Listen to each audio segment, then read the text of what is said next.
Welcome to Babel, Translating the Middle East, a podcast from the Middle East program at CSIS. Here on Babel, we take you beyond the headlines to take a closer look at what's happening in the Middle East and why it matters. Palestinian-Israeli violence has been rising. Last week, I spoke with a Ramallah-based journalist about the state of Palestinian politics and Palestinians' rising frustration with their government, the Israeli government, and the international community. Later in the episode, I explore the barriers to change in Palestinian politics with my colleagues Will Todman and Danny Sharp. To translate some of what's happening in the Middle East, this is Babel.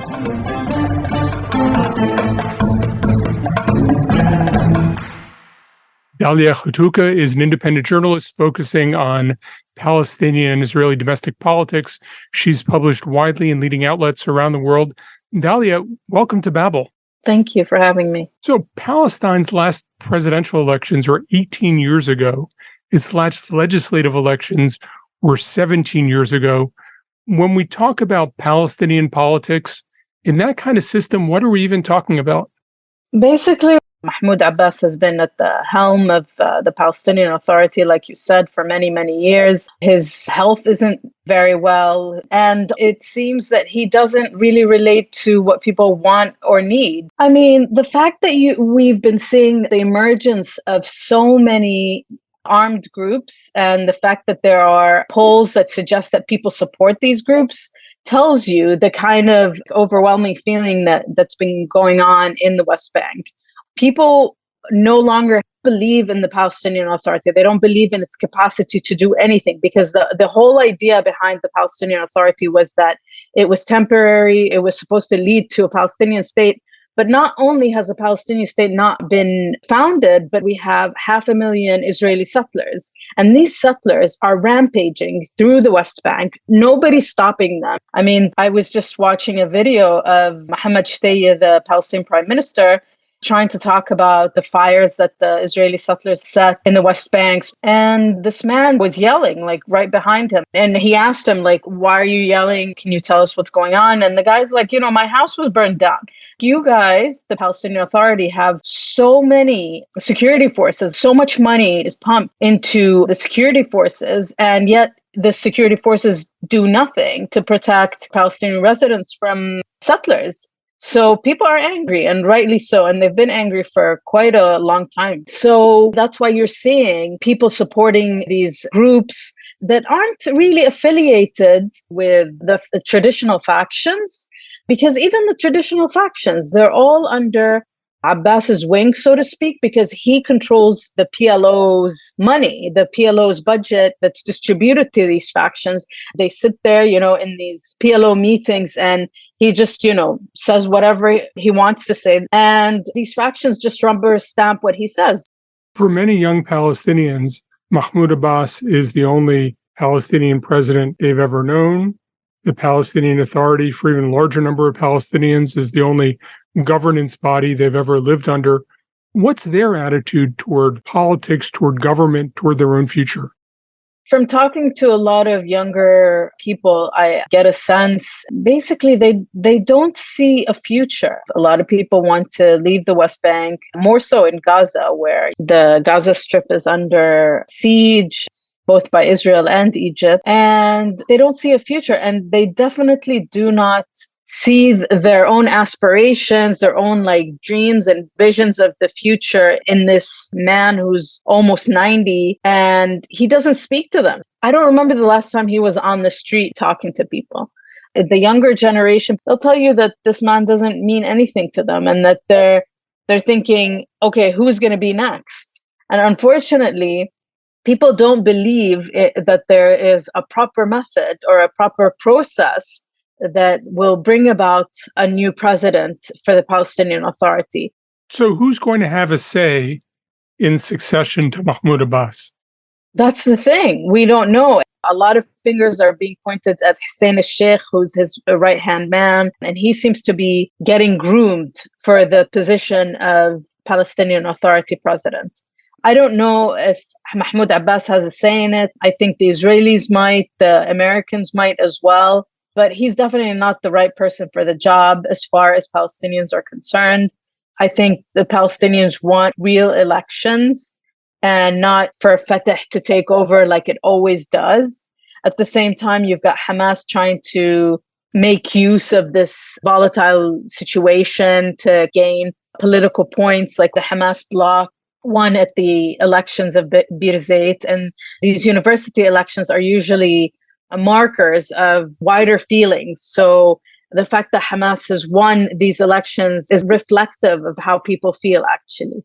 According to a June survey by the Palestinian Center for Policy and Survey Research, 2/3 of Palestinians polled said Israel won't celebrate its centenary in 25 years. This would probably come as a surprise to most of our listeners. You spent a lot of time talking to Palestinians. How should they understand those poll results? Honestly, it's a reflection of frustration more than anything. Maybe it's wishful thinking, I don't know. But at the end of the day, I think it's a sign of frustration because there is nothing out there that's working out for Palestinians. And quite frankly, I've talked to a lot of Palestinians, obviously. I don't think people want to see the demise of Israelis, but I think they are tired of the structure of the system that's basically killing their kids, taking their homes. And I think they just want to see something, a ray of hope somewhere. And certainly one of the things that many Palestinians must find frustrating is this rising trend of normalization in the Arab world of governments that want to have relations with Israel, the diminished attention that Palestine gets in Arab media. How does that affect Palestinians? Honestly, I think Palestinians know that this is something that the governments themselves are doing and not the actual people. If we go back in time a little bit and we look at the World Cup and how, Palestinian flags were raised everywhere, how people, did not embrace the Israelis that were visiting or the Israeli media. And I'm a firm believer that Arab people are very much interested in what happens in Palestine. And I think the Abraham Accords, yes, they paved the way for the normalization of ties between Israel and, the UAE, Bahrain and Morocco and Sudan. And it was hailed as a major regional breakthrough. And a lot of people want to say, oh, this is proof that Arabs are losing interest in the struggle and whatnot. But honestly, I don't believe that it's true for normal everyday citizens. And these normalization deals, in a way, they reflect top level elite interests in the region. And when you talk to Arabs all around the region itself, you see that people are not interested in the Abraham Accords. They're not interested in the fact that their governments are inking these agreements. But at the end of the day, how much could you really say? How far could you be open about saying how you feel? I think you won't be able to get much out of people when they're afraid of the repressive regimes they live in. Do you think that this normalization trend matters for the future of Palestinians? It matters in the fact that it could expand. Definitely. I mean, the Israelis and the Americans have their eyes on Saudi Arabia. For years, most Arab governments conditioned normalization with Israel on the advent of a separate Palestinian state. But the process to create the state has effectively collapsed. And now we've got this extremely far-right government in Israel, and most of them oppose any scenarios in which Palestinian statehood could ever be viable. So I think ordinary Arabs are against the occupation, but I think the Arab governments are intent on obscuring the political priorities of Palestinians and how their own citizens view Palestine as well. And from the perspective of Palestinian self-determination, does increased diplomatic relations between Israel and Arab governments hold that back, advance it, not make any difference at all? How would you judge the impact? I don't think it's a positive thing. I think that normalization takes away from Palestinians. And that used to be their trump card. They would say, well, we will offer you normalization in exchange for you to do this. But once everybody's normalized, I mean, at the end of the day, of course, the Palestinians are going to lose, It's just common sense. But as I said, as long as the ordinary people are opposed to it, which I believe that they are, then I think that there should be more leeway in terms of what the normalization process could or could not do. How would you judge the likelihood of a third intifada? You talked about the growing frustration, the sense of hopelessness. How likely do you think a third intifada is? And what do you expect it would look like and what its results would be? I don't think there's going to be a third intifada. Honestly, since 2014, at least, we've been talking about the fact that there's a third intifada. I think I've written maybe half a dozen stories about possible third intifadas. As long as the Palestinian Authority is working against its own people and cracking down on them and using all the money that is being pumped into the security forces to ensure that kids do not go outside of military installations or checkpoints and throw stones, then there's not going to be a third intifada. What you are going to see is lone wolf attacks, just like the ones that happened yesterday. You could see Jenin and other hubs basically being filled with younger men who are armed and who want to do something. I think those are the kinds of things that we expect to see. And it's going to be a tit for tat. Basically, the Israelis, their modus operandi is, okay, we're going to use our military might to crack down on Palestinians. And they still haven't figured it out. They still haven't figured out the fact that that stuff does not work. Because as we saw yesterday in Jenin and the other day, I was stunned because the Israeli army used Apache gunships, which we haven't seen being used in the West Bank since 2001 and 2002 during the second intifada. And you're using that in a refugee camp says a lot about the frustration of the Israeli army. Like, it's hard to go after these guys when you don't even know who they are. They're not on your radar. They're not affiliated with a traditional faction. So these are the kinds of things that I see happening. And we're just going to be playing this game. It's a whack-a-mole. It's just going to continue. But honestly, I just feel like I'm constantly reliving all these events and all these incidents. And every time I hear something, I'm like, here we go again, because I know what to expect. I know what's going to happen. And I think for a lot of Palestinians, it's the same thing. We've seen these things happen, and we're going to see them happen again. And if Gaza gets sucked into it, it'll be an even more major event, and the Egyptians will come in and try to mediate, and so on and so forth. And it happens every year, and it's so tiring, but it just reflects the sense of frustration that people are living in. It's interesting to me that you don't see Hamas being able to capitalize on frustration with Fatah, frustration with the living conditions. Hamas has advertised itself as being at the forefront of resistance. And as you said, they've won student elections, yet you don't see them as being the power in waiting amidst the failure of the Palestinian Authority. I mean, the Palestinian Authority has done a very good job basically cracking down on Hamas members in the West Bank, from students to faction leaders. So on the one hand, you've got the Palestinian Authority cracking down on them. But also on the other hand, I mean, Hamas isn't in a position right now to do much because, as you saw just a couple of months ago, when Israel basically attacked Gaza and there was the whole ordeal with the Islamic Jihad, Hamas didn't participate in this because honestly, they can't afford to right now, because Gaza can't take any more destruction, can't take any more death. And with Gaza, so does Hamas. They're unable to recuperate or recover in time. And so I think that's why they opted to kind of take a step back and not really participate in the onslaught that was taking place between Israel and the Islamic Jihad. But in the West Bank, do they try to take over the areas where they feel like Fatah is reeling from people's frustration and whatnot? Yeah, they do. But the crackdown on them is really, really tight. And I don't think they have much room to maneuver in the West Bank. You've talked about the Egyptians, you've talked about the Israelis. You haven't talked much about the Emirates and other countries that are seen to try to influence Palestinian politics. Certainly the United States has a role. What countries do you think are going to be able to be effective, influencing the future shape of Palestinian politics? And what countries do you expect are going to try and fail? Egypt and Jordan have historically been the parties that have had the most say in Palestinian politics, Jordan being the custodian of the Islamic and the Christian holy sites in Jerusalem, and the trust that overlooks the Al-Aqsa compound, where every year, especially in Ramadan, there's bound to be a flare-up.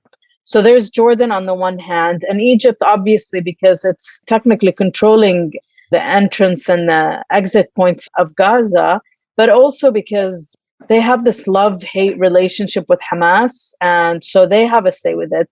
Quite frankly, I don't see how the Emirates can have a say in what goes on. I mean, maybe they want to. I even doubt that. The Qataris?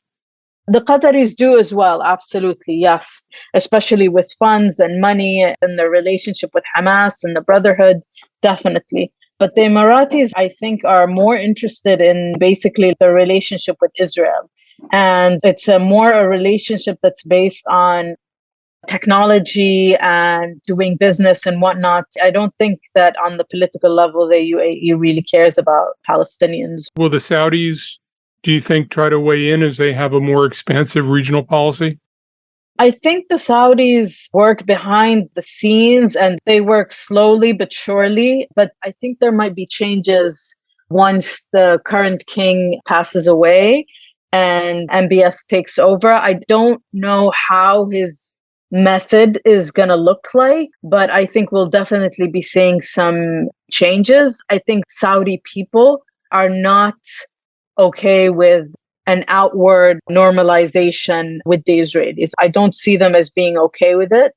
And so maybe Saudi's going to tread more carefully in that sense.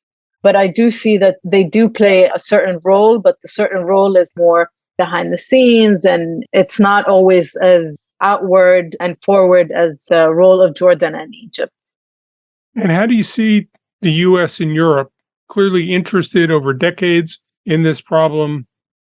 Do you see them stepping up and playing a role, or do you think they are likely to step back, feeling that there's no upside or there's no ability to really steer things in a useful way? I think the European Union will continue to do what it does best, which is two things: issue condemnations and give out money. I mean, I've had so many conversations with diplomats and they keep talking about a two-state solution. And I'm like, what are you talking about? It's over. There is no two-state solution. But like, they just keep talking about the same thing because they don't want to deviate from what they've known for the past 20 years or whatever it is. And the Americans, unfortunately, I mean, a lot of Palestinians had hope for President Biden to at least roll back some of the policies and the changes that the Trump administration had enacted. But unfortunately, he hasn't done any of that. And so I just feel like, honestly, we're in a position where, I mean, maybe I want to call it a quagmire. I don't know. But we're in a position where the Americans are going to continue to do the same thing they've always done. And that's why for Palestinians, when we talk about whether the Democrats or the Republicans are taking over, we say when it comes to foreign policy, there's not really much of a difference. And the Europeans are going to continue to give out money. And then the Israelis come and like basically demolish the schools and the homes and the caravans that they pay for. And then they issue a condemnation. And we just keep going in the cycle. And honestly, that's what I see. I know I sound like really frustrated and like I have no hope. But if I feel that way, you should see what ordinary Palestinians say and feel. Is there anything you think we should be hopeful about? That's a very tough question. I don't think so, to be honest with you. Honestly, the only thing that makes me hopeful is the people and how resilient Palestinians are and how they always come together. They always have this ability to kind of rise from the ashes. And I know it sounds a bit cliche and cheesy, but there is a lot of resilience there. And whether it's something that Palestinians have to do as opposed to want to do, the result is the same, is that they're trying and they're aiming for a better life. But there are so many powers working against them. Dalia Hatuqa, thank you for joining us on Babel. Thank you.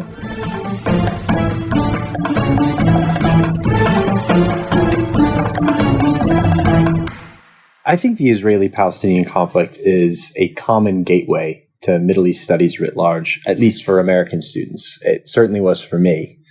But the status quo remains essentially the same. And my sense is that that trend goes back even further than my graduation in 2018. Am I correct about that? And if so, what gives? Why is this issue so frozen? There have been moments of tremendous change. After the Gulf War in 1991, we had first a Madrid process, we had an Oslo process. There was a sense we were moving towards self-rule in the Palestinian Authority, and the Palestinian Authority was created as a transition to statehood. That effort really died in the Bush administration. It is partly due to Hamas winning elections.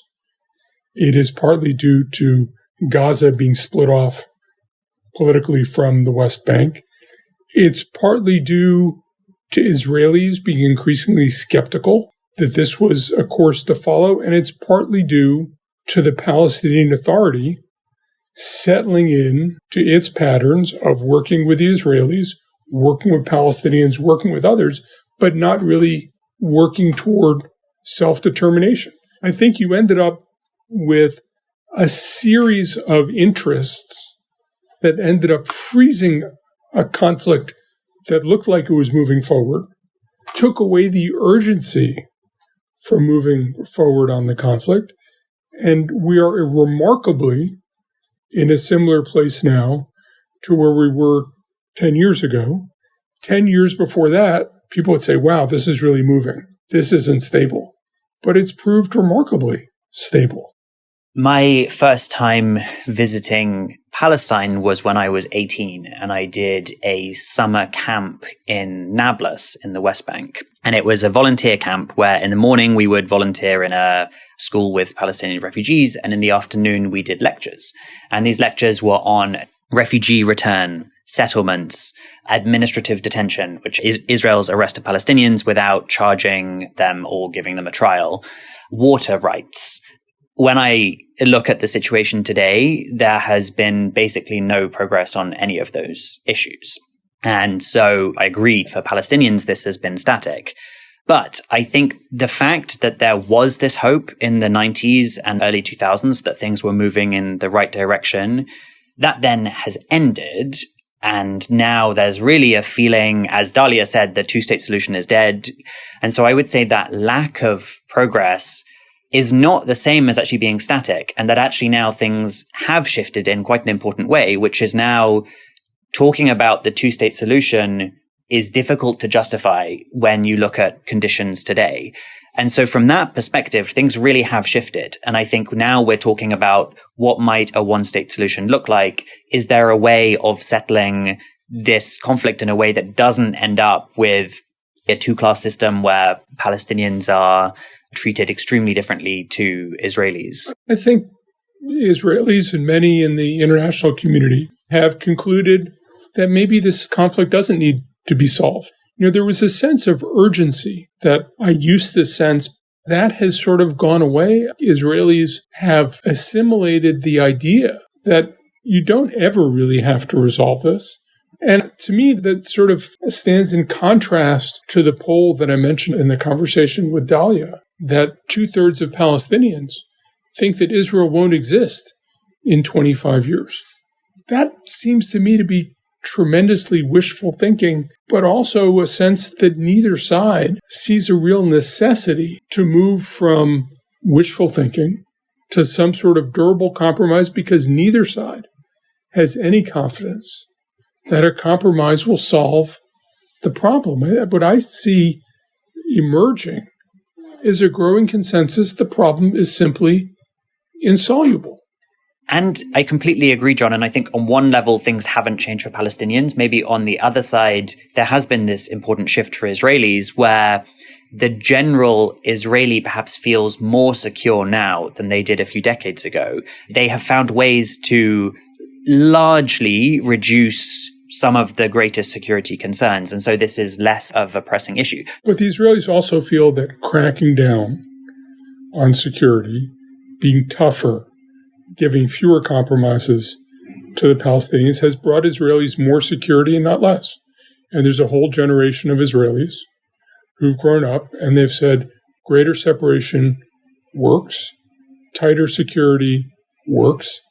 That's the way forward, as opposed to Israelis who said this is untenable. And as we remember from the conversation we had with Tamar Herman in the fall, Israelis are growing more comfortable saying we are right-wing. That's the way to secure our future. And fewer Israelis are saying that unless we compromise with the Palestinians, we're all sunk.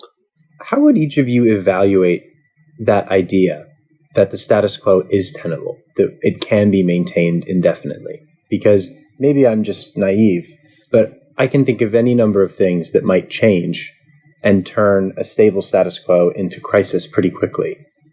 It is very hard to say how tenable it is. If you look at the really broad shifts, then I think generally they are moving towards greater stability. We're seeing normalization with the region. Regional actors do not have perhaps the same level of leverage in terms of getting concessions from the Israelis as they might have once had.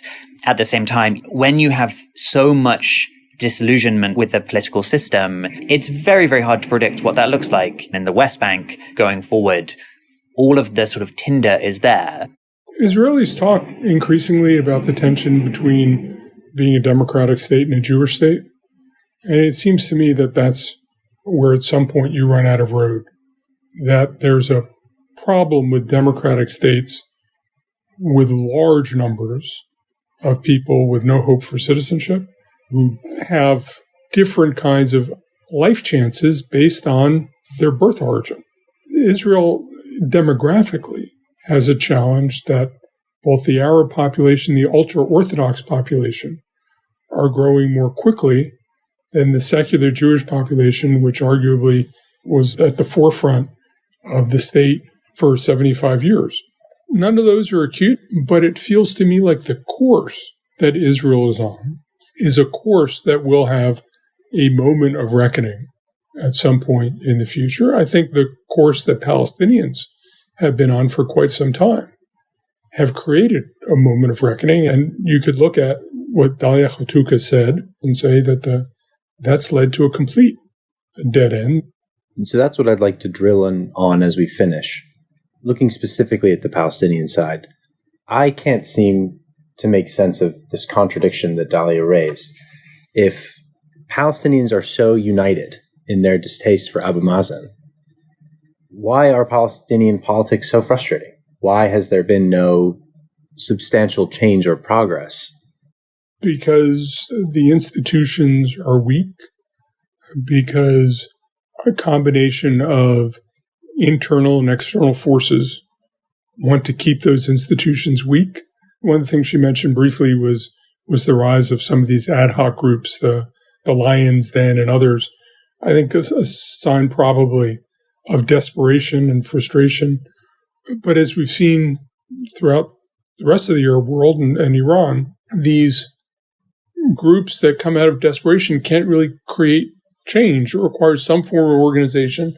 The Israelis don't want organization. The Palestinian Authority doesn't want organization. They infiltrate, they frustrate these groups. Are we moving toward a period of just free-flowing desperation? And what does that look like? And is that sustainable? I don't know. I mean, there certainly is an instinct for a lot of rulers in the region to just want Palestinians to emigrate. There are Jews who would like Palestinians to emigrate. There are Palestinians who would like other Palestinians to emigrate. And then you sort of have a rump state that's left there. Arguably, that's been the policy of the U.S. in Cuba since 1961. And I know people who lived in Cuba in the 50s, and they say the remarkable thing about going back to Havana is it's not more crowded. It's the only third world city that hasn't grown. So is that part of the future? I don't know. But it certainly feels like the succession after Abu Mazen is imminent. It will have a profound impact. And it's unclear who's going to be able to shape it and whether, as people shape it, it's going to have the outcomes that they're hoping for. I think the other piece is what Palestinian leader can articulate a vision for Palestinians, for Palestine, that will unite the Palestinian people at this stage. The issues I talked about at the start of this conversation, none of those have serious prospects of being solved anytime soon. There are more settlements now than there were 20 years ago. Refugee return is not about to happen. How can you find a new leader who can articulate a better future for Palestinians that will realistically have to involve walking back a lot of these long-held aims for Palestinians?